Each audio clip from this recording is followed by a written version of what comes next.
base groundwork of scouting is what your ASM days teach you. While the more time you are there, you become generalist in that specialty.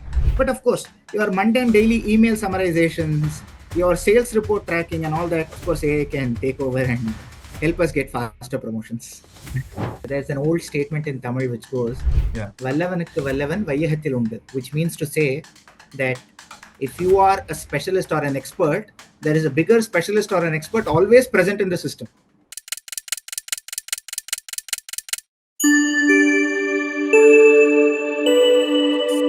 Hi everyone, welcome to another episode of Echoes After EOD. Our guest today is a fast-rising leader in the FMCG world. He goes by the name of Jayaram Krishnan, and he is currently a senior manager in the MSNP space for the baby care business at Procter & Gamble. He's currently based out of Saudi Arabia, and from leading high-stakes sales and distribution in India to driving market strategy in Saudi Arabia, he has navigated complex consumer landscapes and cross-functional teams. It's a pleasure to have you, Jayaram, on the podcast today. Thank you. Thank you for having me. So, Jayaram, you started in hardcore sales, and from what I could also capture from your experience, you started in hardcore sales in Pidilite Industries, and now you work in trade marketing, right? In PNG, in Saudi Arabia. So, do you think that the young professionals who enter the FMCG space, they should first get into the executional roles of sales profiles and then probably transition into more strategy roles to position themselves better for the leadership positions going forward? Got you, Arnav. So, first of all, hi to all the people who are watching this. And this is a very pertinent question for all people who start out, because after a B school, all of us know that you fantasize about brands, you fantasize about how all through FMCG is also about branding and launching new brands, or looking at probably Kotler's model or the Prism, or however you may say it. But end of the day, if execution is not right, there's an old quote that goes that execution eats strategy for breakfast, right? So if there is some strategy that's been extremely envisioned in a 14th floor of BKC, sitting out of a lovely AC office overseeing the Arabian Sea, but the person executing it is in Hubli, who understands nothing but bare profit margin and how his end of the day sales earnings is going to work, then there is no point of having that strategy. So if strategy needs to be executed without getting eaten up for breakfast, you need to know execution. And it is important that you take the rigor and really look at execution as the first step towards all that. Long answer short, execution is 100% important to make strategy even 1% important. That's a great insight, and I think you were extremely clear about the demarcation between the two. So, do you think I'm asking from the lateral perspective? So, if somebody has entered some other profile and then they want to go into FMCG, but they don't want to start from scratch or probably the sales role, right? That is how they envision their transition to be. Do you think this is possible, or still you would recommend them that they should start and see the sales profiles or what happens on ground before transitioning to the next level roles, in spite of being a lateral? When companies come as management trainee roles, we are very well aware as college students that you get into an ASM sort of a role in most FMCGs. So if someone is going to say, I'm going to become a brand manager directly, they may be 1 in 100 or 1 in 250, depending upon the batch size, as they might have had some sort of a pre-MBA work experience that would have added value. Right. So my simple question is, let's take our own examples. We are probably getting into a new city, your parents, your spouse, etc. What is the first thing that you do? You go scout the area to see which home suits you best, right? You will immediately not go with an advance to pay up to say, okay, this building looks fancy, so I'm going to go inside and pay the rent. That's not how it works. Second, you will go around the area, understand how supermarkets are, what is it. If you have kids, you will go check in a couple of schools and all that. So this base groundwork of scouting is what your ASM days teach you. Inherently, there is strategy all around us. But how do you put it out from a very personal approach to a very professional approach is where the whole difference of ASM role makes in. So if you're looking at making a career switch from another industry like banking, insurance, or probably even consulting, some people might want to check how FMCG looks like, because grass is always green on the other side, right? Yeah. So, with that aspect in mind, I would say an FMCG is more a specialist role. Hmm. While the more time you are there, you become generalist in that specialty. So I saw that you use various tools like Nielsen, Power BI, and data heavy tools. So how does these tools plug into the analysis which you do for the consumer psyche? And what is the differential between how much decisions you take basis the data backed up things and the gut instinct, right? So because consumer also take decisions basis their intuitiveness and nostalgia, as we discussed. So how do you manage between these two inputs which you get? See, whenever you are going to take a decision, you need to know that there should be a close up view, there should be a ground view, and there should be a 30,000 feet view. Okay.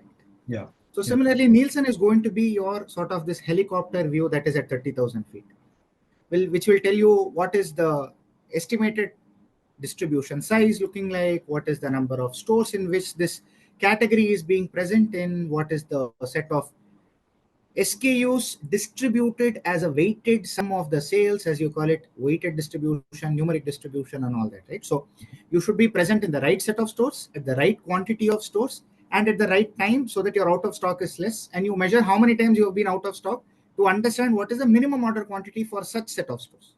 Right. So all this big sort of a picture that you can double click in your internal execution can be gotten from Nielsen. And like when you talk about these insights, I can't help but noticing that you have gone beyond the role which you are working, and then you are thinking about the business in a very more comprehensive way, right? You are mostly building the business within the company. So if we look at the different profiles which people are working on as young professionals, sometimes they tend to make the role very tactical. That okay, this is my day-to-day job, and I have to do this 5 days a week. Then there's a weekend, and then I have to repeat. But how does that mindset change towards a role that you are not just doing it for the sake of doing 9 to 5 job, but rather you are building a business and more accountable towards what actions you are taking? It's a very important question, I would say, because see, any day I may talk so passionately about my role, but do you think I may not have mundane days? Not at all. I have very good mundane days because my Sunday is your Monday. Yeah. And imagine waking up on a Sunday to go to work. It's very mundane, right? But apart from this, what keeps you up and running? If people say no, it's the purpose of the company, it's the value to which the company stands. Sorry, I don't buy it because I am driven by my personal purpose and my personal value system, which Mm. is not to say, for example, cheat anybody or to be in the path of righteousness or to ensure that I don't make something very delicate or sensitive for some person that it is difficult for them. These are my personal purpose, Mm. value systems, as you call it. Right. Now, owning up to this business is when is you actually get onto the field because an ASM or an RSM or even a strategist, as you call it, if you are not going to act like an owner, you will never be able to get your hands dirty because you will be like, okay, this is my limited boundary, and Mm. hence I will live within this. It is okay, it is fine. But don't expect that you will have gradational growth that will come to your way. Right. If you see the path of taken, right? Usually, what is the path that FMCG folks do? You are an ASM for about 3 to 5 years, then you become a senior ASM of a bigger territory for 2 to 3 years. Then you become a ZSM or a zonal sales manager. That is one way of going at it when you are a specialist in sales. Hmm. Another role could be you have done 2 to 3 years of sales, then you get into some sort of a central role where you do about trade strategy, marketing, etc. Then you become a brand sort of a person, move into that sort of a segment. Yeah. Another could be you have become a sales specialist now that you get into consulting as a subject matter expert. Spend your time doing that. So there are different pathways that help you, right? And see, end of the day, at the fag end of my career, if a friend of mine becomes a CEO and I don't become a CEO, I'm extremely happy for him. Mm. See, because it's very lonely at the top. People need to understand that. And it's Right. not easy to be a CEO because you're all alone. So, for example, the people who are coming from elite colleges, right? The top 10, if I say in India. So they have a benchmark that, okay, this should be my salary after this much of years of experience. But then there is another segment who wants to go beyond that and reach faster level of growth. So I think it is not wrong if you are benchmarking against where you should be in your career and just utilize your potential towards that. But at the same time, if Yes. you're there, right, then you should not be very much, then the greed perspective come. Then you should not be greedy that, okay, now I have to be 2 level up, 3 level up, and be like very fast as compared to my peers, because then it will lead to a burnout from your end as well.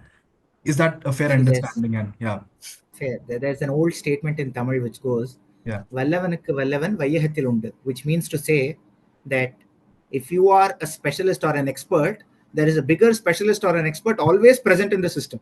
yeah, yeah. So you're upping the game of being one up, one up, one up, right? Huh. You need to understand there are people better than you Hmm. and you can learn from them. Hmm. And unfortunate or fortunate, there will be people who will be looking at you as an aspirational person, and Hmm. it's your duty or onus to help them. Right. So understanding that the relative positioning is where that makes you happy, and not to chase the absolute first is what is the ability to accept things as how it is. Now, just moving on to the different topic of artificial intelligence, right? Because we know that this Sure. term has been used extensively throughout industries. And this is like the power word of today's generation as well. So, how does AI factor into the FMCG as of now, according to you? And secondly, in a space like marketing, right, which is mostly driven by creativity, does AI act as an enabler, or do you think it can also replace certain marketing strategy roles or just do everything by itself? See, of course, the risk is real. Like you say, market strategy is about understanding long-term trends and foreseeing market trends so that you are always competitive. Hmm. And if you are going to do this as a human, an AI can do it better. But does all results that you bring to the table are accepted by your fellow mates? No. That is where the human element comes in FMCG. Hmm. You may have a wonderful plan, you may have a very, very foolproof data backed plan. But if the right sell is not made to the consumer or the customer, it will fall flat. Now, as on date, do you have AI systems that make the sell? Probably it's work in progress. Generative AI is still doing it. But are there systems in place which will suggest what is the best plan? Of course, yes. So now, as a human being, what are the additional elements that you keep envisioning, that you keep putting into the system to make the system better and better? Of course, yes, that's the job of a marketer.